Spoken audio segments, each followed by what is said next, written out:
안녕하십니까. 한 주간 잘 보내셨습니까? 이제 우리 네 번째 시간 우리 T 성경 공부 시간을 갖도록 하겠습니다.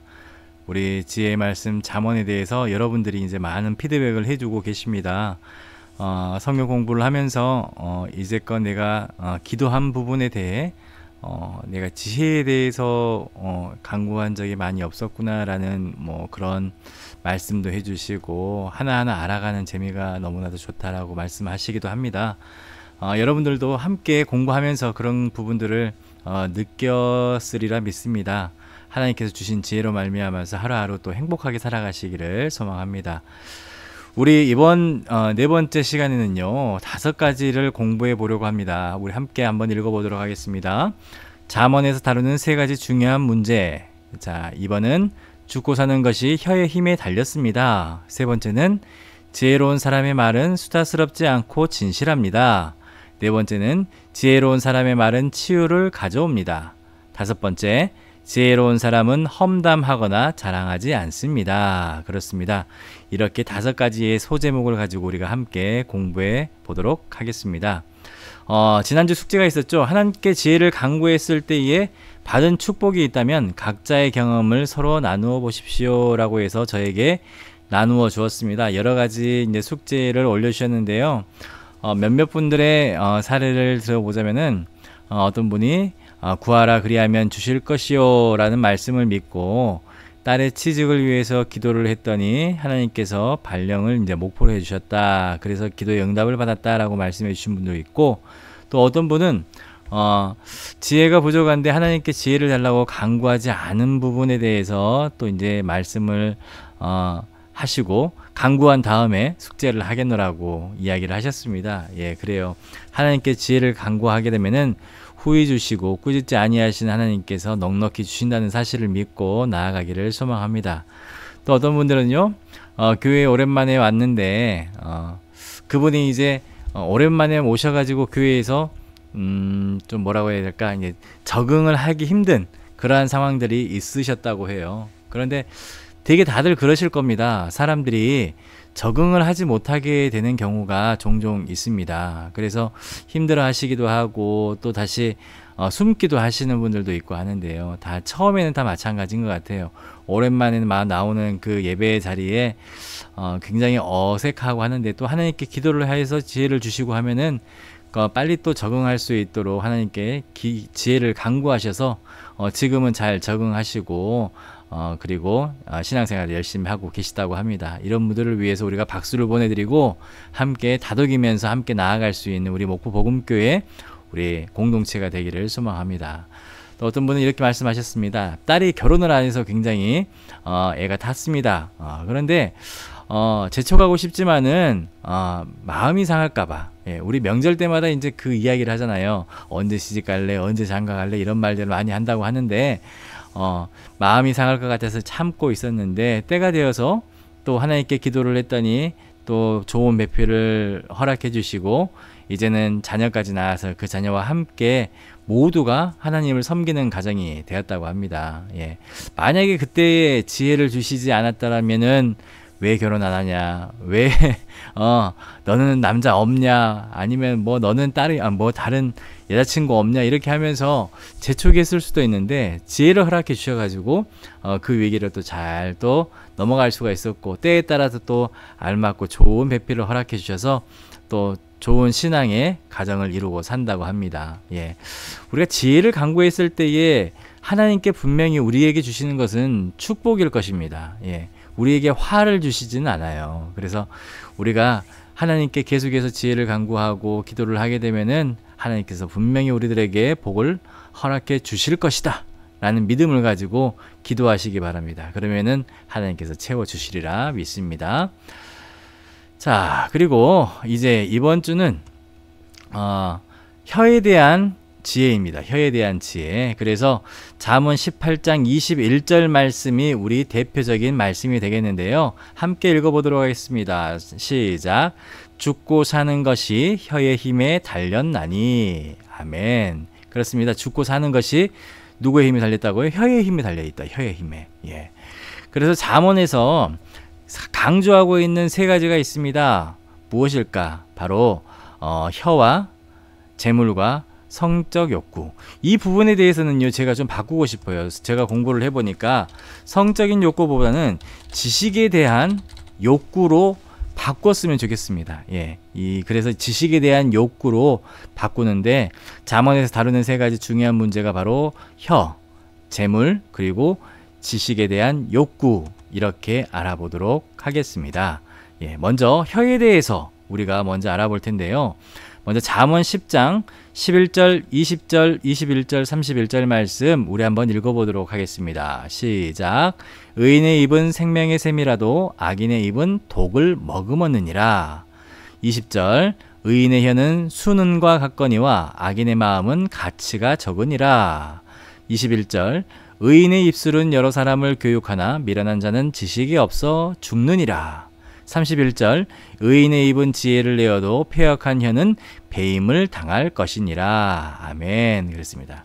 잠언 10장 11, 20, 21, 30절에서 나오고 있는 이 혀의 올바른 사용법에 대해서 말하고 있는데, 어떻게 말하고 있습니까? 바로 생명의 샘이다. 수능과 같은 가치를 가지고 있다. 그리고 혀가 지혜를 낸다라고 이야기를 하고 있습니다. 그렇다면 이 혀를, 누가 혀를 어떻게 이렇게 사용할까요? 바로 지혜로운 사람이 이렇게 사용한다라고 말할 수 있을 겁니다. 그래서 하나님은 우리가 우리에게 주신 이 혀를 가지고 어떻게 사용하시기를 바란다고요? 바로 하나님께서 지혜롭게 사용하시기를 바란다고 말씀드릴 수가 있습니다. 우리 일일 문제 5번 한번 볼까요? 일일 문제 5번 한번 읽어보도록 하겠습니다. 일일 문제 5번. 지혜로운 사람의 혀는 수능과 같이 귀합니다. 하나님은 우리가 다른 사람들에게 축복을 가져다주는 혀를 가지기를 원하고 계십니다. 윌리엄 듀마라는 남아프리카에 사는 청년입니다. 그는 목사가 되고자 했습니다. 어느 날 한 어머니가 그녀의 딸이 병에서 낫도록 기도해달라고 부탁을 하였는데, 그 딸은 결핵으로 매우 심하게 앓고 있었다고 해요. 의사들은 그 병을 고칠 수가 없었는데 윌리엄에게 가서 그 딸을 위해서 기도해 주었고, 몇 주 후에 그 병이 다 나았다고 합니다. 그녀의 어머니는 윌리엄에게 이렇게 말했다고 해요. 윌리엄, 나는 하나님께서 당신에게 기도를 통한 신유의 은사를 주셨다고 믿어요. 하나님께서 당신의 삶에 대한 그분의 뜻을 나타낼 것이니 그분의 보호와 뜻 안에 몸세요. 라고 해서 후에는 윌리엄 듀마가 목사가 되었고, 하나님은 그를 크게 사용하였다고 합니다. 그렇다면 어머니의 말이 젊은 윌리엄을 어떻게 축복하고 도왔다고 생각을 하십니까? 어머니가 한마디로 이 듀마에게 그가 목회의 길을 걸을 수 있도록 좋은 지혜로운 말을 해서 도와주었다라고 우리가 생각할 수가 있겠죠. 그렇습니다.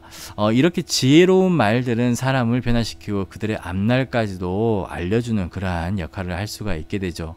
그런데 지혜롭지 못한다면은 그저 한순간에 끝나버리고 말 문제였을 것인데, 이 어머니의 말을 통해서 듀마가 나중에 훌륭한 목회자가, 하나님께서 귀하게 쓰시는 목회자가 될 수 있었다라고 말을 할 수가 있습니다.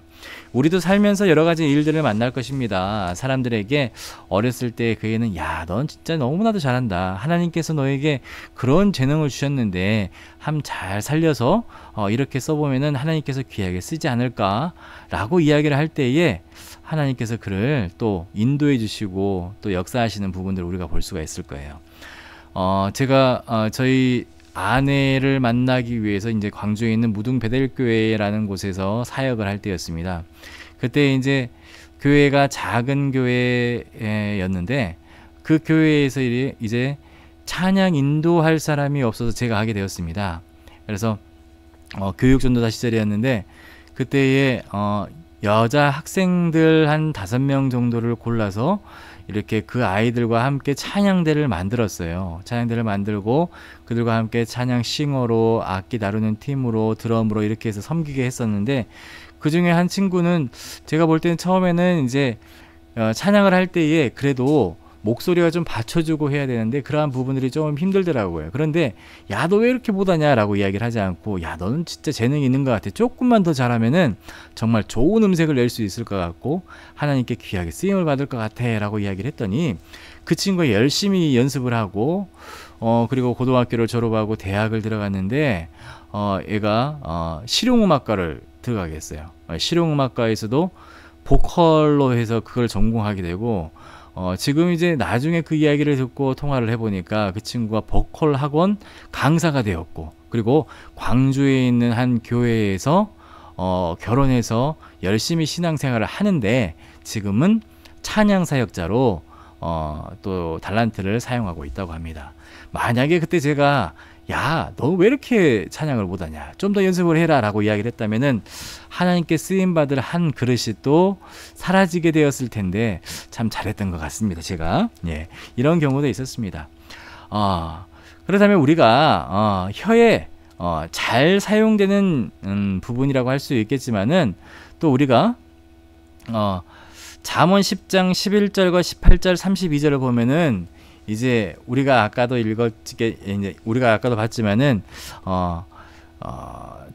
의인들 그리고 악인들, 한마디로 말해서 이게 비교가 되는 그러한 성경 말씀을 우리들에게 보여주고 있는데, 의인의 입은 생명의 샘이라도 악인의 입은 뭘 머금었다고요? 독을 머금었다.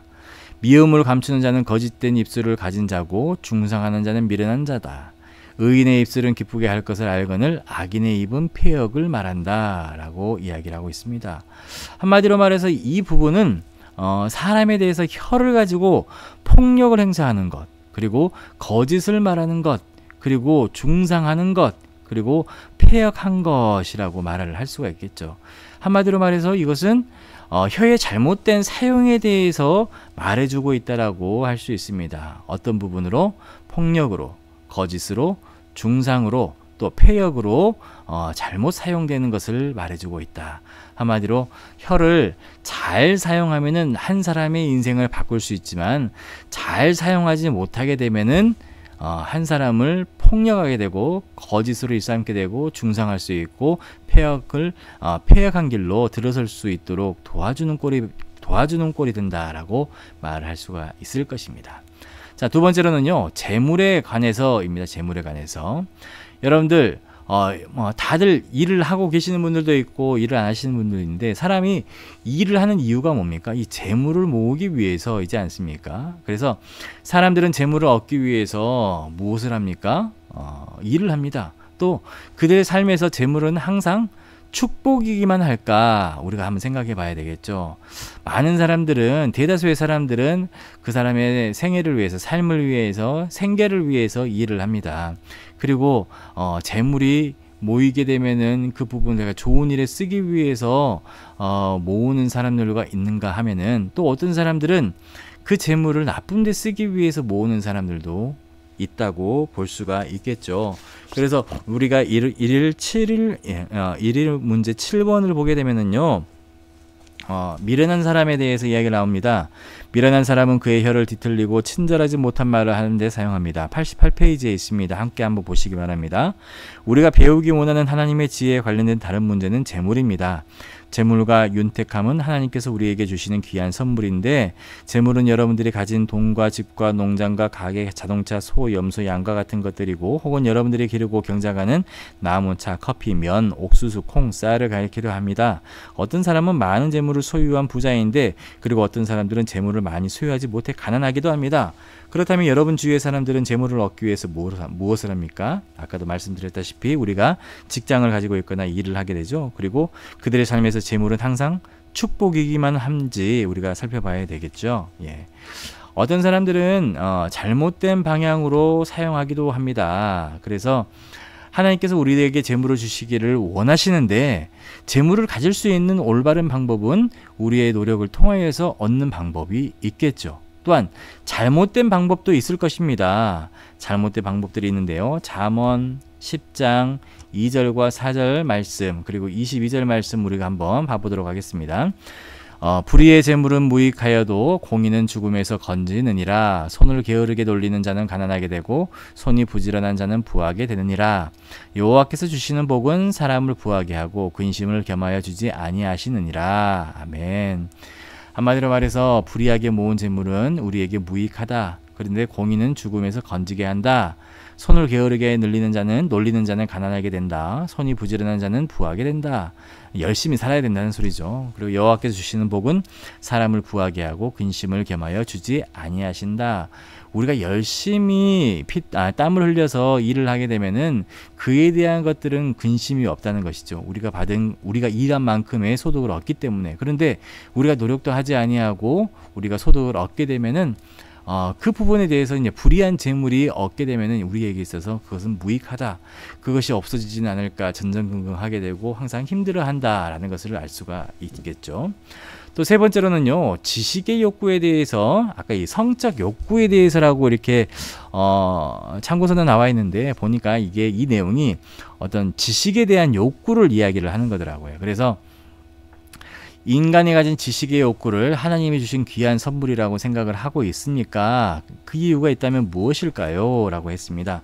우리 2일 문제 12번을 한번 보도록 하겠습니다. 2일 문제 12번의 문제는 이제 95페이지에 있습니다. 예. 2일 문제 12번 한번 읽어보도록 하겠습니다. 혀는 권세를 가지고 있습니다. 우리의 말은 다른 사람에게 죽음 혹은 생명을 가져다 줄 수 있습니다. 그들의 혀에 대한 이러한 사실을 남편과 아내는 기억해 두는 것이 중요합니다. 부모, 선생님 그리고 아이들도 기억해야 됩니다. 이웃과 친구들을 위해 기억해 두는 것이 필요한데 하나님이 세우신 교회의 리더들도 기억해 두는 것이 매우 중요합니다. 이 무사라는 아이가 나오는데요. 중학교 다니는 아이입니다. 그는 학교에서 성적이 좋지 못했어요. 그가 9살 때 선생님이 반에서 그에 대해 한 이야기를 들려줬는데 이 무사는 멍청해. 공부하고는 거리가 멀어. 이 무사는 그 잔인한 말을 믿고 있었습니다. 그 말은 그에게 죽음을 가져다 주었습니다. 예. 읽어보면 이제 나중에는 이런 멍청하다, 공부하고는 거리가 멀다 이런 말들을 하게 되니까 그에게 죽음을 가져다 주었다. 아마도 자살했다라고 이렇게 생각이 되는데 혀에는 어떤 힘이 있다라고 이야기를 합니까? 한마디로 살리고 죽이는 힘이 있다라고 말할 수가 있겠죠. 그렇습니다. 하나님께서 지식의 욕구라는 귀한 선물을 어떻게 사용하기를 원하실까? 또 지식의 욕구의 바른 사용에 대한 가르침을 어디에서 찾아볼 수 있을까라고 봤더니 한마디로 우리가 지혜롭게 혀를 사용하게 되면 사람을 살릴 수도 있고 죽일 수도 있다라는 전제하에 13번 문제를 보게 되면은 죽고 사는 것이 혀에 힘이 달려 있다. 혀는 힘을 가지고 있습니다. 말은 힘을 가지고 있습니다. 많은 사람들은 그들에게 죽음을 가져다 주었던 과거에 들은 말들을 기억할 수 있습니다. 때때로 그것은 사람들이 그들에게 주었던 기분 나쁜 호칭일 수도 있고 그러는데 제이는 예수님을 사랑했지만 믿지 않는 사람인 스테판과 결혼하였는데 몇 년 동안 그녀를 남편이 멍청이라고 불렀다고 합니다. 그녀는 많은 은사를 가지고 있었지만 그녀는 지금 그녀의 남편이 그녀를 불렀던 호칭처럼 자기 자신을 생각하고 있습니다. 뭘로요? 멍청이로 생각을 하고 있다는 것이죠. 그렇습니다. 그래서 우리가 잠언에 나와 있는 5, 6장, 7장의 내용을 읽어보면 지식에 대한 부분에 대해서 하나님께서 말해주시는 것을 우리가 볼 수가 있어요. 시간이 날 때에 잠언 5장, 6장, 7장 문제 7장 본문을 한번 읽어보시기 바랍니다. 지식이 어디서 나오는지, 어떻게 사용해야 되는지, 어떻게 사용을 해야지 우리가 생명을 살리는 삶이 되는지에 대해서 이야기를 하고 있습니다. 그렇습니다. 이 세 가지 문제 뭐였습니까? 첫 번째로는 첫 번째가 혀에 대해서 말을 해주고 있었고, 두 번째는 재물에 대해서 말해주고 있었고, 세 번째는 지식의 욕구에 대해서 말을 해주고 있었는데, 그렇다면은 이 세 가지 문제에 대해서 바른 길을 가려면 우리에겐 무엇이 필요할까라고 이야기를 하고 있습니다. 2일 문제 15번 보게 되면은요, 이제는 여러분들의 마음에 상처를 주고 아프게 했던 말들을 한번 떠올려 보시기 바랍니다. 그 말들은 여러분들의 삶에 어떤 영향을 미쳤습니까? 라고 이야기를 하고 있어요. 우리들에게 이 부분을 공부해보고 나면은 아마도 여러분들이 어떻게 써야 될지에 대해서 우리가 이제 지식을 우리 혀를 어떻게 써야 될지에 대해서 아마 자세히 알려주실 것입니다. 16번 문제를 보게 되면은 우리는 오래전에 들었던 이러한 말들을 아직 기억하고 있을 거예요. 우리는 아직 상처받고 슬픔에 빠져 있습니다. 이 상처를 치유할 유일한 한 가지 방법이 있습니다. 이 말들을 했던 사람들을 용서하는 것입니다. 여러분들 한번 생각해 보세요. 여러분들에게 상처를 주었던 말을 했던 사람들 기억이 날 겁니다. 예, 그 사람들을 지금 한번 떠올려 보십시오. 네, 한번 떠올려 보시기 바랍니다. 네, 저도 한 사람 떠올랐습니다. 예. 그런데 이 사람에 대해서 이제 성경 공부는 어떻게 이야기를 하고 있어요? 이 사람들을 용서하라라고 이야기를 하고 있습니다. 지금 여러분들의 마음속에 생각난 그 사람을 용서하시고 기도하는 시간 가져보시기 바랍니다. 하나님께 이 사람들의 이름을 말씀드리고 여러분들이 받은 상처와 고통에 대해서 말씀을 드리고 기도를 통해서 그 말을 했던 사람들을 용서한다고 분명히 말하십시오. 하나님께 여러분들의 마음에 있는 상처를 치유해 달라고 간구하시기 바랍니다. 이 말로 상처를 받게 되면 굉장히 사람이 오래 가죠. 예.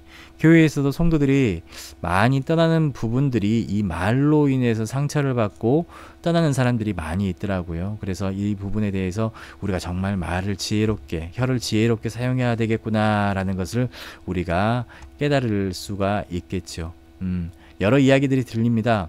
버스에 탔을 때에, 밥 먹으려고 줄을 섰을 때에, 그리고 예배 시간에 들어가기 전에 인사할 때에 여러 가지 이제 예를 들으면서 사람들이 이런 말을 들어서 마음에 상처를 받고 교회에 나오지 않은 사람들이 있던데 이런 부분들을 위해서 함께 기도해 주시고 함께 용서하고 우리의 아픈 상처 입은 우리 마음을 하나님께 아뢰게 되면은 하나님께서 용서해 주시고 또 치유해 주시리라 믿습니다.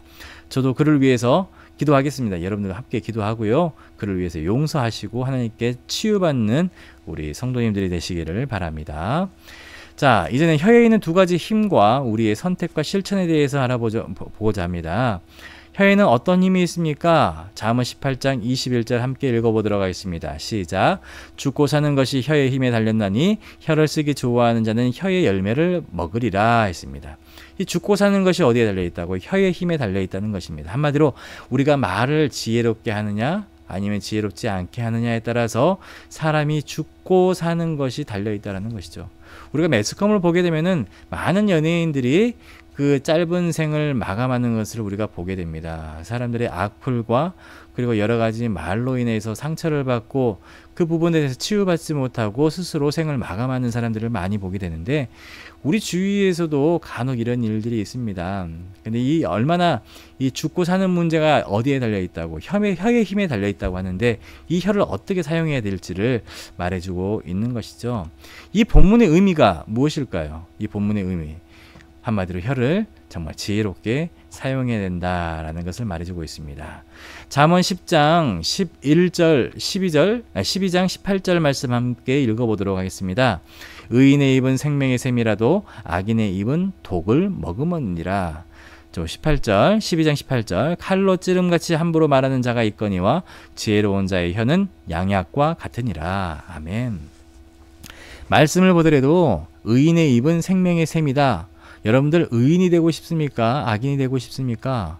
많은 사람들이 다 의인이 되고 싶어 하겠죠. 그리고 함부로 말하는 사람이 되고 싶습니까? 아니면 지혜로운 사람이 되고 싶습니까? 지혜로운 자가 되겠죠.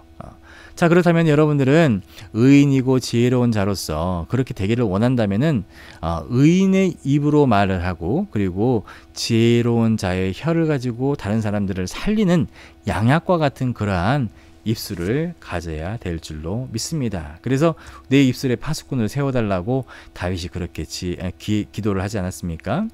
혀의 힘은 우리에게 무엇을 줄 수 있습니까? 바로 생명을 줄 수가 있습니다. 자, 그렇다면은 우리들도 그러한 경험이 있을 거예요. 나의 말로 인해서 상처를 입힌 사람들에게 우리가 어떻게 해야 될까? 서로 주고받은 상처에 대해서 치유가 없었다면은 이 시간을 통해서 용서하거나 구하는 마음을 우리가 가져야 될 것입니다. 우리에게 마음의 상처를 주는 말을 했던 사람들이 우리가 아까는 생각을 했는데요. 이제는 우리가 나의 말로 인해서 상처를 입힌 사람들이 분명히 있을 겁니다. 어떻게 해야 될까? 어떻게 되겠습니까? 우리가 용서를 구해야 되겠지요. 이런 말들을 많이 듣습니다. 난 뒤끝 없어. 그러니까 내가 아무리 마음 상하게 말한다 하더라도 그냥 잊어버리고 그냥 이해해줘 라고 이야기를 하는데 이미 마음의 상처는 받을 대로 받았어요. 그런데 자기는 그게 가볍게 이야기하는 거니까 그냥 넘어가라고 해요. 이런 것들이 이제 다른 사람에게는 쌓일 수가 있는 것이죠. 그러니까 우리가 말을 할 때에도 지혜롭게 지혜를 강구하고 이야기를 할 수 있도록 하고, 그리고 상처 주는 말을 하는 것보다 우리가 치유할 수 있는 말을 더 많이 할 수 있도록 노력해야 된다라고 말을 할 수 있습니다. 자, 그렇다면 지혜로운 사람과 미련한 사람의 말에 대해서 우리가 한번 배워보도록 하는데요. 지혜로운 사람의 말은 수다스럽지 않고 진실하다. 말이 많지가 않고 한마디를 하더라도 진실한 말을 하게 된다라는 것입니다. 자, 이 거짓말과 중상과 험담에 대해서 하나님께서는 어떻게 생각을 하실까? 여자분들이 많이 한다고 해요. 모이면은 남편 흉보고, 남의 자식 흉보고 막 그런다고 합니다. 다른 사람 흉보고. 그러는지 안 그러는지 잘 모르겠지만은 그런 자리에 있으면 굉장히 우리가 힘들 때가 있습니다. 거짓말과 중상과 험담에 대해서 하나님께서는 어떻게 말씀하고 있는가라고 이야기를 하고 있는데요. 잠언 6장 17절 말씀 한번 읽어보도록 하겠습니다. 시작. 곧 교만한 눈과 거짓된 혀와 무지한 자의 피를 흘리는 손과 라고 했습니다. 이 부분들을 하나님께서 미워하신다라는 것이죠. 예수님은 자신의 말씀에 대해서 어떻게 말씀하고 있습니까? 예수님께서는 요한복음 8장 14절의 내용을 우리가 함께 읽어보도록 하겠습니다. 예수께서 대답하여 이르시되 내가 나를 위하여 증언하여도 내 증언이 참되니 나는 내가 어디서 오며 어디로 가는 것을 알거니와 너희는 내가 어디서 오며 어디로 가는 것을 알지 못하느니라. 한마디로 말해서 예수님께서는 모든 말씀이 참되다, 증언이 참되다라고 말씀해 주고 있습니다. 그렇습니다. 그래서 예수님을 본받아서 우리가 지혜로운 말로 우리가 증언을 해야 된다라고 말을 할 수가 있겠죠. 지혜로운 사람은 무엇을 미워합니까? 잠언 13장 5절의 말씀을 보게 되면은 의인은 거짓말을 미워하지만 악인은 행위가 흉악하여 부끄러운 데에 이르느니라 라고 말해주고 있습니다. 지혜로운 사람은 무엇을 미워한다고요? 거짓말을 미워한다. 그런데 악인은 부끄러운 데에 이른다. 이 거짓말을 미워하지 아니하고 거짓말이 참인 것처럼 생각을 하고 사람들에게 흉악하게 그 거짓말을 하게 된다라는 것이죠. 그러니까 우리가 거짓말을 하는 것도 우리가 미워해야 된다라고 말을 할 수가 있습니다. 그렇다면은 남에게 거짓 증언을 할 때에 어떤 일이 일어날 수가 있을까요? 거짓 증언을 할 때, 다른 사람에게 거짓 증언할 때에 어떤 일이 있을까? 잠언 13장 5절 말씀 보게 되면은 우리가 전에 읽었다시피 의인은 거짓말을 미워하지만 악인의 행위가 흉악하여 부끄러운 데에 이르느니라. 한마디로 말해서 남에게 거짓 증언을 하게 되면은 우리의 행위가 흉악해지고 부끄러워질 수밖에 없다라는 거예요. 거짓말을 하게 되면 우리 행위가, 우리가 하는 모든 모습들이 거짓스럽고 부끄러워질 수밖에 없다라는 것입니다. 그렇습니다. 그래서 거짓말을 하면 된다, 안 된다? 안 된다. 내가 직접 듣고 경험하고 본 것이 아니면은 말할 필요가 없다라고 말할 수가 있습니다. 여러분, 중상의 의미가 무엇입니까? 중상. 자, 중상을 할 때 어떤 일이 일어날 수가 있을까요? 3일 문제 8번 한번 보도록 하겠습니다. 3일 문제 8번은 지금 99페이지에 있습니다. 한번 읽어보도록 하겠습니다. 지혜로운 사람은 중상을 하지 않습니다. 여러분은 의로운 사람이라도 답했을 수도 있습니다. 때때로 사람들은 자신의 잘못을 덮어두기 위하여 거짓말을 합니다. 탄자니아의 한 마을에서 어떤 소년이 매일 에스테리에게 우유를 배달했다고 합니다. 그런데 한동안 배달된 우유에 물이 섞여 있는 것처럼 보였습니다. 어느 날 에스테리는 우유를 쏟았는데 우유 속에 무엇인가 헤엄치고 있는 것이었습니다. 그것은 바로 개구리가 되기 전에 큰 올챙이였습니다. 그는 소년에게 물었습니다. 이건 강에 사는 올챙이잖아. 어째서 이 올챙이가 우유 속에 있는 거니? 그는 대답했습니다. 네, 이건 강에 사는 거예요. 하지만 이게 어떻게 우유 속에 들어가 있는지 저는 모르겠어요. 그러나 소년이 강을 건널 때 무엇을 했는지 보았던 사람들은 올챙이가 우유 속에 들어간 이유를 알고 있었습니다. 한마디로 말해서 우유의 양을 늘리기 위해서 뭘 넣었어요? 강물을 넣었는데 하필이면 거기에 올챙이가 들어간 겁니다. 거기에서 커가지고 이제 개구리가 되기 직전에 있는 큰 올챙이로 변해 있었다는 것이죠. 지혜로운 사람은 거짓 대신에 무엇을 말해야 된다고요? 진실을 말해야 된다는 것이죠. 예, 맞습니다. 요즘 세상에는 참 그런 것들이 힘든 것 같아요. 그런데 우리가 이제 요즘 뭐 알리, 뭐 테무 이런 외국에서 해외 직구 상품들을 구하게 되면은 사람들이 이렇게 한다고 하잖아요. 안 좋은 제품이 있을 수도 있으니까 자기는 두 개씩, 세 개씩 이렇게 싸니까 산다고 합니다. 그런데 분명히 그렇게 사게 되면은 싸서 얼마 쓰지 못하고 고장나기도 하고, 그리고 하나는 아예 올 때부터 쓰지 못할 정도로 이렇게 상품이 안 좋아서 그냥 그거는 버리는 셈 치고 다른 걸 쓴다라고 이야기를 할 때도 있습니다. 근데 우리가 이런 것만 보더라도 사람을 속이는 것은 참 안 좋은 것이다라고 이야기를 할 수가 있는데, 이 중상 모략, 뭐 사람을 나쁘게 이야기하는 것, 어찌 보면은 이 올챙이가 들어갔던 부분에 대해서도 중상일 수도 있지만은 그것을 본 사람이 있기 때문에 중상이라고 이야기할 수가 없겠죠. 진실이겠죠. 근데 이 중요한 것은 이 배달을 했던 사람이, 어떤 소년이 그 부분에 대해서 거짓말을 하고 저는 알지 못합니다라고 이야기를 했다는 거예요. 예, 거짓말을 했다는 것이죠. 그러니까 지혜로운 사람은 거짓 대신에 무엇을 말해야 된다? 지혜를 말해야 된다. 예. 그래서 이제 저희 어머니 같은 경우에는 어렸을 때 그랬어요. 예, 머리가 나쁘면 거짓말하지 말아야 된다. 예, 머리가 좋은 사람이 거짓말도 잘한다라고 이야기를 했습니다. 그래서 거짓말을 하게 되면 또 거짓말을 해야 되고, 또 그에 대한 거짓말을 해야 되고, 또 그에 대한 거짓말을 해야 되고, 이러다 보니까 나중에 처음 했던 이 거짓말에 대해서 생각이 안 나는 거예요.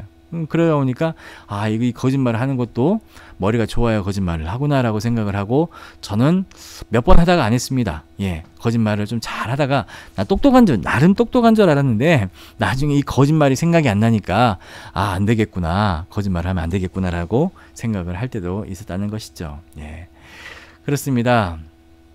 중상이라는 것이, 거짓말, 모략이라는 것이 사람들에게 좋지 않은 결과를 가져온다라고 할 수 있습니다.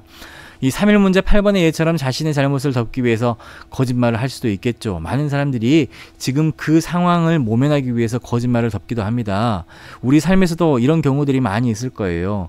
그냥 당시를 모면하기 위해서 거짓말을 하고 넘어가는 경우. 예. 근데 그 모면했던 그 상황을 또 다른 사람들에게 이해시키기 위해서 또 거짓말을 해야 되는 경우, 계속해서 그것이 진실인 것처럼 다른 사람들에게 이야기해야 되는 경우, 그래서 나까지도 그 거짓말이 진실이라고 믿어버리는 그러한 사태까지 이르게 된다는 것이죠. 그렇습니다. 이러한 결과를 가져올 수도 있다라는 겁니다. 그래서 하나님의 자녀들이 서로에 대해서 험담하는 것, 거짓말하는 것 어떻게 생각하십니까? 안 좋은 것이다. 진실을 말해야 된다.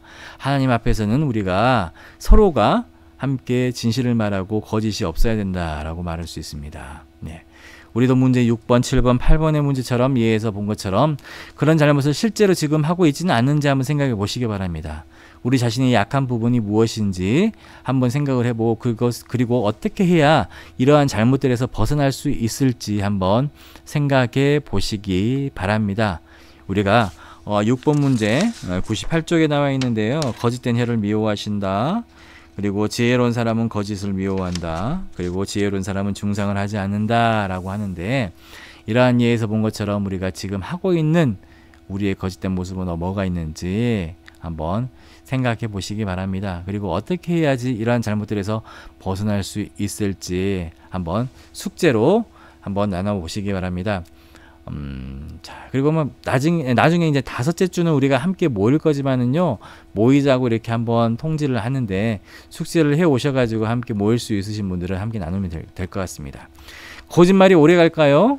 자, 잠언 12장 19절에 진실한 입술은 영원히 보존되거니와 거짓에는 잠시 동안만 있을 뿐이니라. 언발의 오줌누기다 라고 말을 할 수가 있습니다.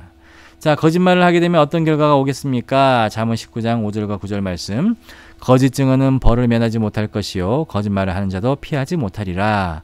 9절. 거짓 증인은 벌을 면하지 못할 것이요 거짓말을 뱉는 자는 망할 것이다. 그렇습니다. 똑같은 말, 거짓 증인은 벌을 면하지 못할 것이요, 그리고 거짓말을 하는 사람도 피하지 못하고 뱉는 자는 망할 것이다. 거짓말하는 자도 피하지 못하고 망할 것이다. 그렇습니다. 예, 똑같은 본문을 가지고 다르게 이제 해석을 해 놓은 것이죠. 말이 많아지게 되면 우리는 어떤 위험에 빠지게 될까요? 한마디로 죄를 짓게 됩니다. 예, 말이 많아지게 되면은 그런다고 이야기를 하죠. 그렇다면 지혜로운 사람은 어떻게 해야 될까요? 말을 많이 하지 말아야 되겠죠. 지혜로운 말을 골라서 해야 되겠죠. 생명을 살리는 말로 해야 되겠죠. 다른 사람들을 중상모략 험담하는 말들을 하지 말아야 되겠죠. 말을 아껴야 됩니다. 라고 이야기를 할 수 있습니다. 잠언 10장 19절 말씀 한번 읽어보도록 하겠습니다. 말이 많으면 허물을 면하기 어려우나 그 입술을 제어하는 자는 지혜가 있느니라. 아멘. 그렇습니다.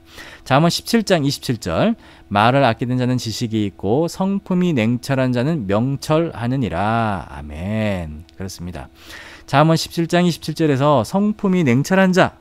자, 그럼 이 사람은 어떤 사람? 명철한 사람. 어떤 의미입니까?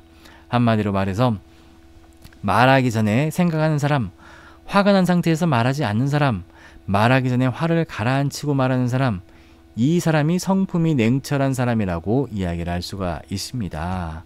여러분들 말하기 전에 생각하고 말하기가 힘듭니다. 화가 난 상태에서 내가 말하지 않는 것이 진다고 생각할 수도 있습니다.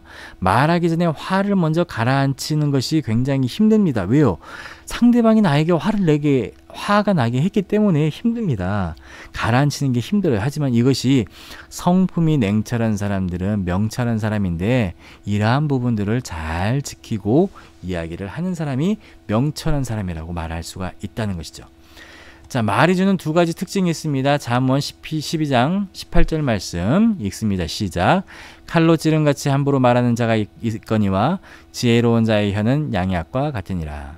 함부로 말하는 사람, 한마디로 상대방은 칼로 찌른 것 같이 함부로 말하는 사람. 지혜로운 자의 혀는 무엇과 같다?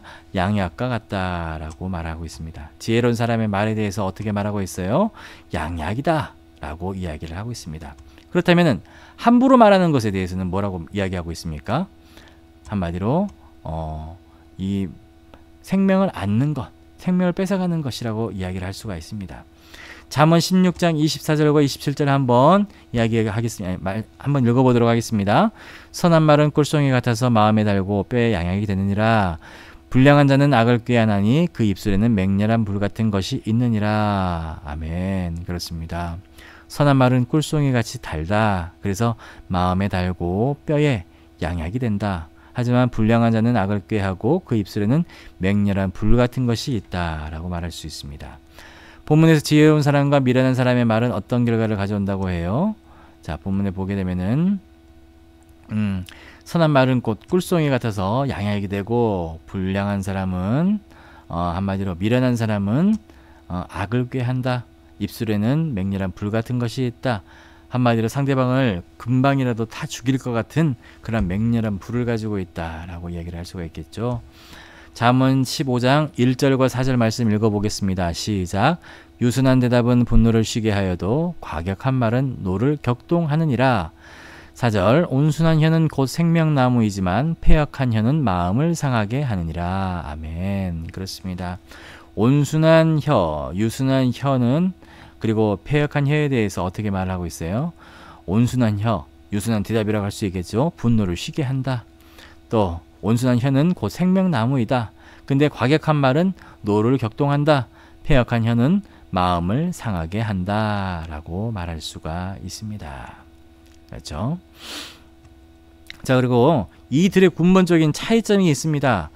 자, 무엇일까요? 과격한 말이 온순한 말로 바꾸려면 어떻게 해야 될까? 그렇다면 우리에게 무엇이 필요할까? 여러분, 이 과격한 말, 온순한 대답과 그 과격한 말, 온순한 혀와 패역한 혀, 이 둘의 차이점, 뭐가 있고 없을까요? 뭐가 있고 없고? 바로 사랑이 있고 없고, 그 사람에 대한 사랑이 있고 없고라는 것을 말할 수가 있겠죠. 4일 문제 11번과 12번의 문제를 한번 참조를 해보게 되면은요, 4일 문제 11번, 12번이 105페이지에 있습니다. 우리 한번 읽어보도록 하겠습니다. 온순한 혀는 생명나무입니다. 이것은 지혜로운 사람의 혀에 대한 묘사인데 온순한 혀는 유순한 말이고 우리말은 유순하거나 과격할 수가 있다. 사람이 이 차이를 만드는데 온순한 혀는 진리를 사랑하면서 말하고 그리고 온순한 혀는 다른 방식으로 말을 합니다. 누구의 말이 과격하지 않고 유순합니까? 한마디로 지혜로운 사람의 말이 과격하지 않다. 지혜로운 사람의 말은 과격하지 않고 유순하다. 온순한 혀는 생명을 주는 나무입니다. 아프리카의 여러 곳에서 사람들이 차를 재배하는데 차나무는 원래 상당히 높이 자랍니다. 그러나 농부의 키가 크지 못하도록 윗가지를 잘라서 잎을 달기 쉽게 재배합니다. 차나무의 잎은 말려져서 차로 만들어져서 우리가 즐기는 좋은 차가 되는데 우리는 차나무의 잎을 맛보는 것이죠. 온순한 혀는 생명을 가져다주는 잎을 지닌 나무와 같습니다. 하지만 과격한 혀는 생명을 가져다주지 못합니다. 1절에서는 무엇이 노를 격동하게 한다고 했는가 라고 이야기를 하고 있습니다. 유순한 대답은 분노를 시게 하여도 과격한 말은 노를 격동하게 한다. 과격한 말, 심한 말이라고 할 수가 있겠죠. 그렇습니다. 저희 집에도 거의 한 20여 년간 이렇게 배나무를 기른 적이 있었습니다. 과수원집 아들이었어요. 그런데 배나무가 터널식으로 이렇게 되어 있습니다. 터널식으로. 동그랗게 이렇게 하우스 터널식으로 이렇게 되어 있는데 그것은 그 나무가 어렸을 때부터 이 줄기를 가지를 잡아서 묶어줘야지 터널식으로 이렇게 되게 됩니다. 그런데 묶어주지 않고 놔두게 되면은 하늘로 또 다 치솟아요. 그래서 나무를 똑같이 유순하게 꺾어서 이렇게 터널식으로 만든 배나무의 배들은 봉지도 싸고 관리를 할 수가 있습니다. 그래서 나중에는 좋은 열매를 딸 수가 있습니다. 그런데 이렇게 일자로 꼿꼿하게 쓴 배들이 있어요. 예. 근데 되게 이제 이런 부분들은 이제 그거에서 그 나무에서 과실을 따는 게 아니라 그냥 이렇게 꽃가루가 필요해서 그렇게 일자로 그냥 키우는 그런 나무들이 있는데 거기에도 열매가 맺습니다. 그런데 열매를 맺긴 맺는데 그 열매가 굉장히 거칠어요. 예. 사람의 관리를 하지 못하니까 굉장히 거칠고 딱딱하고 시커멓고 그럽니다. 이 줄기는 어떨까요? 가지도 나중에는 보게 되면은 이 배나무에 가시가 납니다. 저도 처음 알았는데요. 이 배나무가 관리를 하지 않게 되면은 그 나무에서 가시가 나오게 됩니다. 가시처럼 뾰족뾰족한 이 가시나무처럼 이렇게 뾰족한 그러한 가시가 나와요. 이 가지가 가시로 변한 것이죠. 우리가 이제 가시나무를 보게 되면은 새들이 그 나무를 공격하지 못하게 그 나무를 이렇게 가시로 만든다고 하잖아요. 그런 것처럼 이 배나무 굉장히 맨들맨들하게 생겼는데도 관리를 하지 않게 되면은 뻣뻣하게 되고 그리고 그 열매를 맺게 되지만은 나무가 그 열매를 보호하기 위해서 가시를 내게 됩니다. 예. 이 과격해지는 것이죠. 마찬가지로 우리가 관리하지 아니하고 사랑을 주지 아니하면은 우리가 우리의 혀에게 있어서 말에 있어서 관리를 하지 않으면 사랑 없는 말, 과격한 말, 그리고 폐역한 말들이 나가게 되고 그리고 상대방을 마음 상하게 만들 수도 있다라고 말할 수가 있겠죠. 그래서 지혜로운 사람은 험담하거나 자랑하지 않고 지혜로운 사람이 입으로 하지 말아야 되는 4가지가 있는데요. 사회문제 11번, 12번에 나와 있지요. 예. 지혜로운 사람의 말은 과격한 것 그리고 사람을 진리 안에서 말하는 것, 말하지 않는 것, 그리고 뭐 여러 가지가 있습니다. 노를 격동케 하는 것, 그리고 생명을 주지 못하는 것, 이러한 일들이 바로 지혜로운 사람들이 하지 말아야 되는 것이다 라고 이야기를 할 수가 있습니다. 한마디로 우리가 과격하게 이야기하지 않고 유순하게 말을 하고 그리고 생명을 넣어서 이야기를 하고 사랑을 넣어서 이야기를 해야 되고 험담하거나 자랑하지 않고 다른 사람들을 부추겨 세워줄 수 있는 그러한 생명을 살리는 그러한 말들을 해야 된다라고 이야기를 할 수 있습니다. 그래서 5일 문제 5번에 나오는 예를 보고 이에서 어떤 가르침을 얻을 수 있는지 우리가 한번 봐야 되겠는데요. 5일 문제 5번은 이제 108페이지에 있습니다. 한번 읽어보도록 하겠습니다. 험담하는 사람은 남의 비밀을 누설합니다. 그러나 신실한 사람은 그렇지 않습니다. 하나님께서 특별히 자신의 일꾼들이 다른 사람들의 비밀을 듣고 절대 누설하지 않는 것을 원하실 것입니다. 어느 날 하나님을 믿는 젊은 청년이 목사님에게 찾아갔습니다. 젊은이에게는 두 달 후에 결혼하기로 한 자매가 있었는데, 그런데 그는 그 자매가 다른 사람의 아기를 가졌다는 사실을 듣게 되었습니다. 그는 매우 슬펐습니다. 청년은 그가 믿을 수 있는 누군가에게 이 사실을 털어놓을 필요가 있었습니다. 목사님은 매우 진지하게 그의 이야기를 들어주었고, 그는 청년과 이야기를 나누고 그를 위해 기도해 주었습니다. 목사님은 청년의 비밀을 아무에게도 누설하지 않았습니다. 이 목사님은 어떻게 혀를 지혜롭게 사용했습니까? 한마디로 말해서 상처받지 않도록, 과격하지 않도록 사랑을 가지고 이야기를 해주셨겠죠. 혀를 지혜롭게 사용할 수가 있었습니다. 우리 드라마, 이 막장 드라마 보게 되면은 많이 나오는 소재인데, 이게 네 애가 아니야 라고 이야기를 하게 되죠. 예, 그런 것처럼 이 청년의 비밀을 아무에게도 말하지 않는 것, 여러분들에게 마음을 터놓고 이야기하는 사람들이 있을 것입니다. 예, 그런데 그 사람들이 여러분들에게 아무도 말하기를 원하지 않는 마음에서 이야기를 했는데, 우리도 그 약속을 지켜야 되겠죠. 예, 그래서 저희 같은 경우에도 목회자 이제 사역을 하게 되면은 많은 이야기를 듣게 됩니다. 그래서 이런 이야기들을 많이 듣게 돼요. 아무도 몰랐으면 좋겠습니다. 목사님만 아시고 기도를 해 주셨으면 좋겠습니다 라고 이야기를 하시기도 해요. 그러면은 이 부분에 대해서 알겠습니다, 제가 기도를 하고 아무에게도 말하지 않겠습니다 라고 이야기한 부분도 있고, 또 개인의 일을 이야기하면서 나중에는 또 이 부분에 대해서 저를 위해 기도해 주시기를 바랍니다. 목사님뿐만이 아니라 중보기도, 성도들이 함께 기도를 해 주시기를 바랍니다 라고 말하시는 분들도 있어요. 그럴 때는 이제 공식적으로 이야기를 하게 되죠.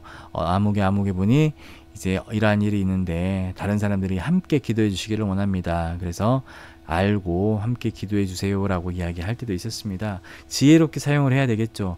말하지 말라고 했는데 말을 하게 되면은 지혜로운 것이 아니게 되는 것이고, 말해 달라고 했는데 또 반대로 말하지 않게 되면 또 그것도 지혜로운 부분이 아니라고 할 수가 있겠죠. 잘 사용해야 된다는 것입니다. 그렇다면 우리는 이제 우리가 가지고 있는 이 혀를 어떻게 사용하고 있는지를 한번 상태를 점검해 봐야 될 것입니다. 좋은 열매를 맺은 경험이 있는지 한번 생각을 해보시고, 비밀을 누설하여서 나쁜 열매를 맺지는 않았는지도 한번 생각해 보시기 바랍니다. 이런 부분들이 많이 있을 거예요. 말하지 말라고 하니까 말을 했네. 또 그리고 꼭 말해 달라고 하니까 말도 안 했네. 이런 부분들이 있을 거예요. 여러분들 한번 생각해 보시기 바랍니다.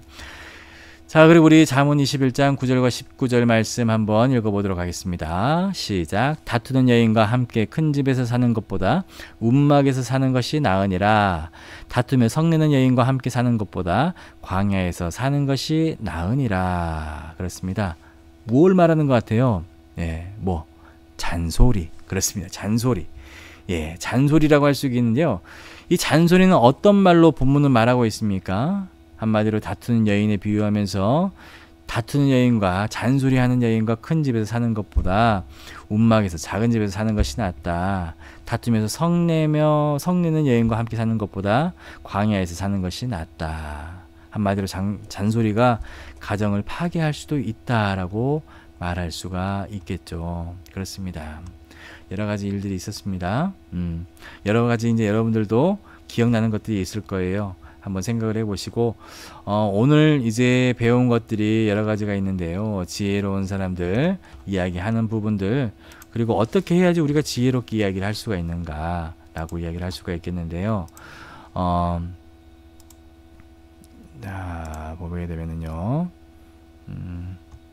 잔소리, 이 부분에 대해서 이제 잠언에서 다루는 이 중요한 세 가지, 죽고 사는 것이 혀의 힘에 달려있고, 지혜로운 사람은 말을 수다스럽지 않게 하고 진실하게 이야기를 하고, 지혜로운 사람의 말은 치유를 가져오고, 지혜로운 사람은 험담하거나 자랑하지 않고 잔소리하지 않는다라고 이야기를 할 수가 있겠죠. 그렇습니다. 우리가 이 부분들에 대해서 한번 생각을 해보고, 내가 지금 하고 있는 입술은, 혀는 어떻게 이야기를 하고 있는가? 과연 지혜롭게 이야기를 하고 있는가? 아니면 지혜롭지 못하게 이야기를 하고 있는가? 라고 한번 생각을 해보시기 바랍니다. 예. 자, 그리고 오늘 배운 4가지 유혹에 대해서 앞으로 어떻게 극복해 나가야 될지 한번 생각해 보시기 바랍니다. 앞으로 어떤 부분들을 고쳐 나가야 될지 한번 생각해 보시기 바랍니다. 나는 과연 말이 적은 편인가? 많은 편인가? 나는 과연 진실을 이야기하는가? 험담을 이야기하는가? 피약한 말을 하는가? 나는 과연 다른 사람에게 생명을 살리는 말을 하고 있는가? 아니면 죽음에 이르게 하는 말을 하고 있는가? 나는 과연 사람이 흉을 보지는 않는가? 여러 가지 것들을 한번 생각해 보시고, 오늘 배운 지혜로운 사람에 대한 말, 이 지혜로운 자의 말에 대해서 한번 깊이 있게 한번 생각해 보시기 바랍니다. 그리고 나에게 부족한 것이 있거든 한번 생각해 보시고 고쳐 나가야겠다라고 한번 생각해 보시기 바랍니다.